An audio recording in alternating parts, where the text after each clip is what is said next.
All right, well, everyone, welcome back. My name is Preston, and this is the Pgk.railway. We're coming at you guys with another video. Shocking, we're not doing another engine review or overview. There were some changes that happened to the layout. I know I've been talking about doing that for a long time, but being in Florida, it's just too hot, so I don't really get around to it because I come out here and I'm out here for 5 minutes and I'm pouring sweat. But it's wintertime, so I can finally come out here and work without sweating constantly. So there's been a few changes to the table, and this is just going to be a little layout update with a possibly a little running session if I have enough time left in the video. Like I said, it's not like a game changing. It wasn't a game changing scenery session, I guess you could say, but it is enough to kind of make this layout a little more visually appealing for YouTube while I'm still trying to decide exactly what I want to do with the layout. I really want to do a mountain, but I'm not sure if that's going to happen. I might just try to do a forest and stuff, and when I get to that part of the layout, I'll explain it. But guys, I'm just going to explain what I've done to the layout, and I hope you guys enjoy. So once again, we're going to start off in this corner, just like I did in the last layout update. Nothing really has changed over here, except for you will see that the inside loop has been ballast, has had ballast put down, which of course is very nice looking. I'm very glad that I finally had some time to do this. It was just, the way I do the ballast is I lay it by hand and then go through with a little dropper and glue everything in place. So it takes quite some time. So it's a dedicated project just to put ballast on this layout. But there is finally some ballast on this inner loop, which I am extremely happy with. I added a few more flowers, a little bit more detail over here. Nothing too crazy, nothing game changing yet. We're still got the hobo camp that's kind of it's still in progress, as you guys can tell. There's just kind of stuff sitting there. I don't know why, but yeah. So yeah, if you guys ever wanted to get a close-up look at the hobo camp, it's just got stuff everywhere. The next spot we're going to look at, obviously, is going to be where the crossing gates are. I have not decided on a road yet because I do want to put a mountain on this table at some point, but the issue is I kind of got to wait to do the road until I get a mountain put up, because where the mountain gets placed is going to determine where the roads go. So we just have a few buildings loosely sitting here, which you guys have probably noticed most of these. They've been here for quite some time. But yeah, really nothing too crazy on this part. Literally just a few more flowers here and there, and then obviously the ballast on the inside loop.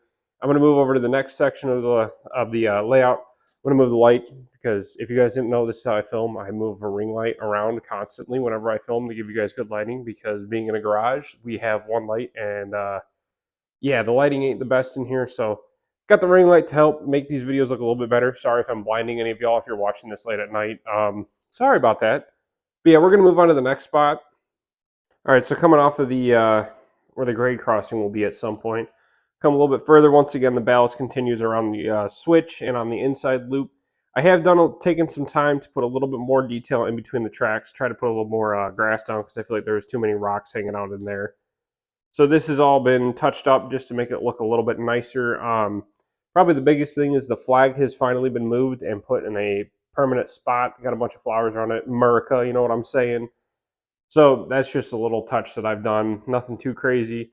Now, probably one of the biggest changes you'll notice is, where's the second switch at? Well, I decided to pull out that second spur line just because I feel like it was taking up too much room, which along with that meant the 497 coaling station had to go. That was just, I love the 497. It's one of my favorite accessories, but I'm not using these switches really, unless if I'm storing stuff. Like I got the Seaboard system hoppers hanging out over here, but other than that, I don't really use them a whole lot.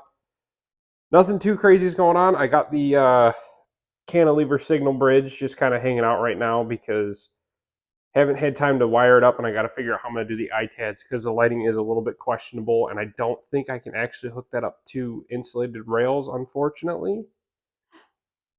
But yeah, guys, nothing too crazy. I mean, second spur track is missing, unfortunately. I do have the Corber sanding house kit that I put up.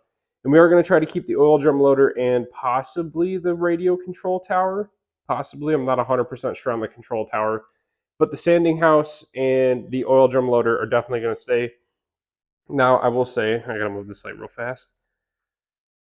So I will say all this here is temporary. This is future plans for this is, like, this station's probably not going to stay here. This will get turned into a welding scene / a servicing shop for the locomotives, which is why we're keeping the sanding house back there, obviously. And it's just one of those, I'm not really sure what I'm going to do, but I do know that station's probably not going to stay there because I did get a Artista welder figure. and I do really want to incorporate him somehow because I did get LED lights to do a welding scene at some point. So we're going to figure out something with that.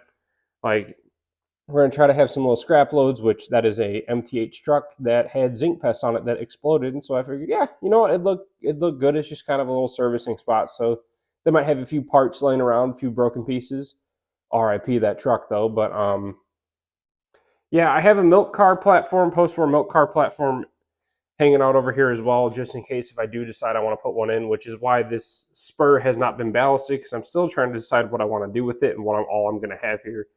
So a lot of this stuff, of course, and again, is just temporarily set up over here.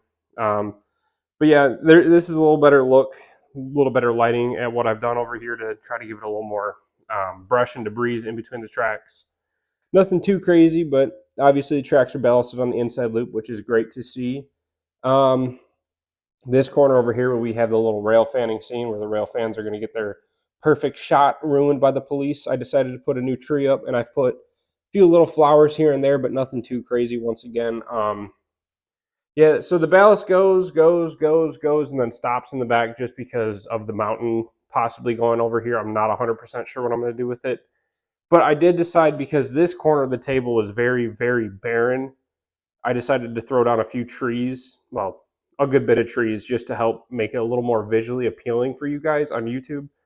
All those trees are just stuck into the foam, so whenever I get around to doing something, I can just tear those all up. And we can kind of just go from there as I build and decide what I want to do. But once again, a lot of this stuff is just temporarily put in place. But this is what the layout's looking like as of December 14th or 15th, I believe, of 2023. I'm happy with the progress that has been made. I mean, it's moving very slowly, but we are very slowly but surely getting there. And I will say I've done a lot more on this 4x8 than I ever thought I'd be able to.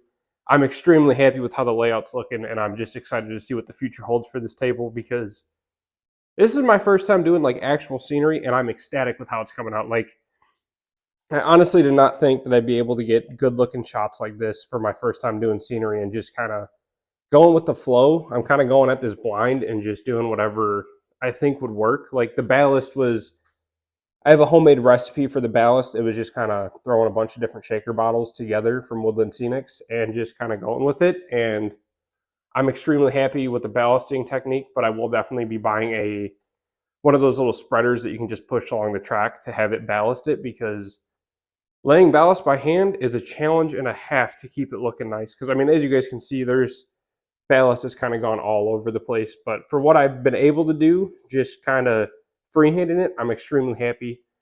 Yeah, so that's pretty much it for the scenery section. All right, well, guys, that's going to do it for the little layout update. But we are going to run some trains. I'll let you guys take a look at the scenery with some trains running. But once again, guys, thank you so much for all the support. We just hit 1,700 subs. Absolutely mind-blowing. I still don't understand how this channel has grown to what it has, but once again, I appreciate all of you guys. Thank you so much for watching and all of the continuous support on everything, even though I do take really long breaks at times without necessarily meaning to. I just kind of forget about it, or I just don't have time. But once again, guys, thank you so much for watching. I do appreciate all of you, and I hope you guys enjoy. And yeah, we'll let the trains run for a few minutes, and then yeah, we'll see you in the next one. Thank you so much for watching. Have a good one.